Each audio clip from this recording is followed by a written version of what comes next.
Hi everyone. Today I am going to discuss about latest information of second PUC annual exam 2 results.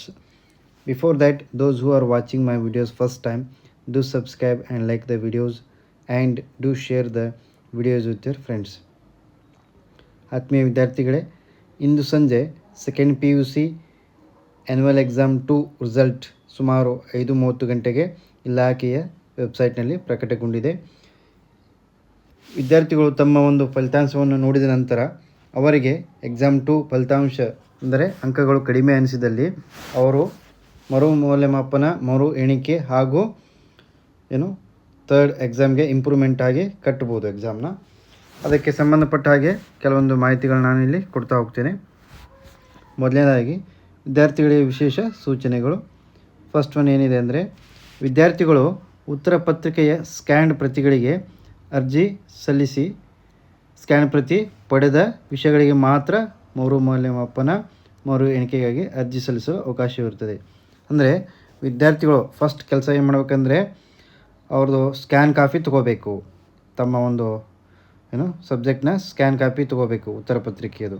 ಅಂದಾಗ ಮಾತ್ರ ಅವರಿಗೆ ಮುಂದೆ proceed ಆಗಲಿಕ್ಕೆ ಅವಕಾಶ ಇರ್ತದೆ.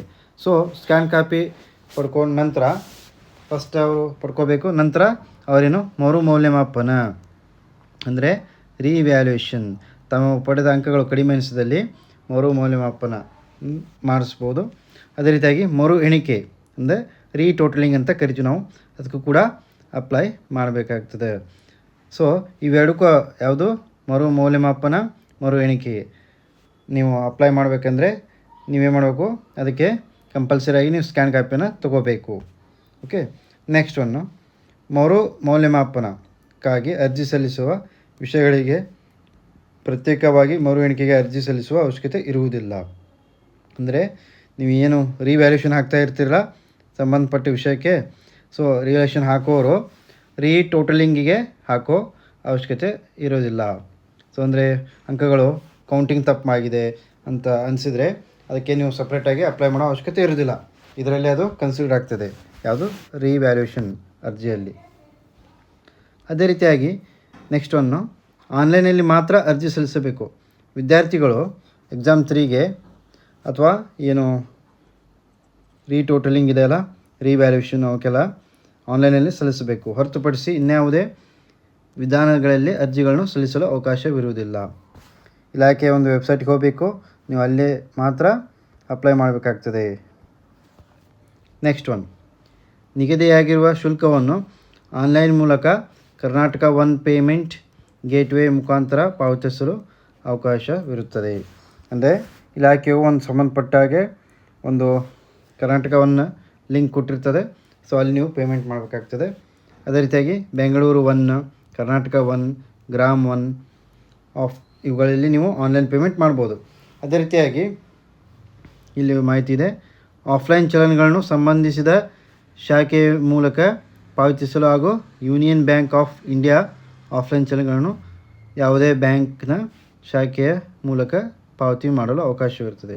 ಅಂದರೆ ಯಾರು ಆಫ್ಲೈನ್ ಚಲನ್ ಕಟ್ಟಬೇಕಂತ ಮಾಡ್ತಿರಲ್ಲ ಅವರು ಯಾವುದು ಯೂನಿಯನ್ ಬ್ಯಾಂಕ್ ಆಫ್ ಇಂಡಿಯಾ ಅದು ಅಲ್ಲಿ ಚಲನ್ ತೊಗೊಂಡು ಅದು ನೀವು ಬೇರೆ ಬ್ಯಾಂಕಿನಲ್ಲಿ ಕೂಡ ಕಟ್ಬೋದು. ಓಕೆ, ಅದೇ ರೀತಿಯಾಗಿ ಮರು ಮೌಲ್ಯಮಾಪನ ಅಂದರೆ ರಿವ್ಯಾಲ್ಯೂಯೇಷನ್ ಅಂತ ಕರಿತೀವಿ, ಹಾಗೂ ಮರು ಎಣಿಕೆ ಟೋಟಲಿಂಗ್ ಅಂತ ಕರಿತೀವಿ. ಇವುಗಳಿಗೆ ಅರ್ಜಿ ಸಲ್ಲಿಸಿದ ವಿದ್ಯಾರ್ಥಿಗಳು ಮರು ಮೌಲ್ಯಮಾಪನದ ಫಲಿತಾಂಶಕ್ಕೆ ಕಾಯದೆ, ಅಂದರೆ ಈಗ ಅಪ್ಲೈ ಮಾಡ್ತಿರಲ್ಲ ಇವುಗಳ ಒಂದು ರಿಸಲ್ಟ್ಗಾಗಿ ವೇಟ್ ಮಾಡಲಾರ್ದೆ ನೀವು ಏನು ಮಾಡ್ಬೋದು, PUC ಎಕ್ಸಾಮ್ 3 ಅಂದರೆ ಪರೀಕ್ಷೆ 3ಕ್ಕೆ ನೀವು ನಿಗದಿತ ದಿನಾಂಕದೊಳಗೆ ನೋಂದಾಯಿಸಿಕೊಳ್ಳಬಹುದು. ಅಂದರೆ ಟೋಟಲಿಂಗ್ ಅಥವಾ ರಿವ್ಯಾಲ್ಯೂಯೇಷನ್ ರಿಸಲ್ಟ್ ಬರೋಕ್ಕೆ ಮುಂಚೆನೇ ನೀವು ಇದಕ್ಕೆ ಅಪ್ಲೈ ಮಾಡ್ಬೋದು. ಅದೇ ರೀತಿಯಾಗಿ ಉಲ್ಲೇಖಿತ ಸರ್ಕಾರದ ಆದೇಶದಂತೆ ಸ್ಕ್ಯಾನ್ ಪ್ರತಿ ಹಾಗೂ ಮರು ಮೌಲ್ಯಮಾಪನಕ್ಕಾಗಿ ಕೆಳಕಂಡಂತೆ ಶುಲ್ಕಗಳನ್ನು ನಿಗದಿಪಡಿಸಲಾಗಿದೆ.